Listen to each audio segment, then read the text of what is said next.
మామ psych Siddharth movie అయితే ఇప్పుడే చూసాను. మూవీ ఎలాగుందంటే మూవీ అయితే బాగానే ఉంది మామ.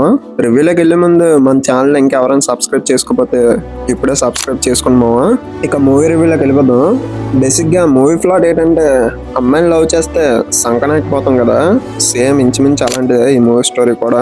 ఈ మూవీ చూసిన తర్వాత నాకు ఒకటే అనిపించింది, హీరో సిద్ధార్థ క్యారెక్టర్ ని శ్రీనంద్ తప్ప ఇంకెవరు చేయలేరు మామ. ఆ క్యారెక్టర్ అయితే అంతలాగా పర్ఫార్మెన్స్ అయితే అదరగొట్టేశాడు. ఇక ఈ మూవీ ఫస్ట్ హాఫ్ ఎలా ఉందంటే ఫస్ట్ హాఫ్ అయితే క్యారెక్టర్ ని ఇంట్రొడ్యూస్ చేసుకుని అలాగ వెళ్తుంది మామ. ఫస్ట్ హాఫ్ అయితే పర్లేదు. ఇక సెకండ్ హాఫ్ ఎలా ఉందంటే సెకండ్ హాఫ్ అయితే కామెడీతో పాటు కొద్దిగా లవ్ ట్రాక్ అయితే నడిపిస్తారు, అదైతే బాగుంది. ఇక ఈ మూవీలో ఫ్రెండ్ క్యారెక్టర్ అయితే ఉంటది, అతను అయితే చాలా బాగా చేశాడు యాక్టింగ్ అయితే. ఇక హీరోని కూడా అదరగొట్టేసింది. ఇక ఈ మూవీలో ఒక చిన్న పిల్లడు అయితే ఉంటాడు, వాడి యాక్టింగ్ కూడా అదరగొట్టేసాడు. ఈ మూవీలో బీజిఎం కూడా బాగుంది మామ, చాలా బాగా కొట్టారు. ఇక ఓవరాల్ గా మూవీ ఎలా ఉందంటే మూవీ అయితే బాగుంది. మెయిన్ గా ఈ మూవీలో నందు అన్న యాక్టింగ్ అయితే అదిరిపోయింది, ఎంత చెప్పినా తక్కువే మామ.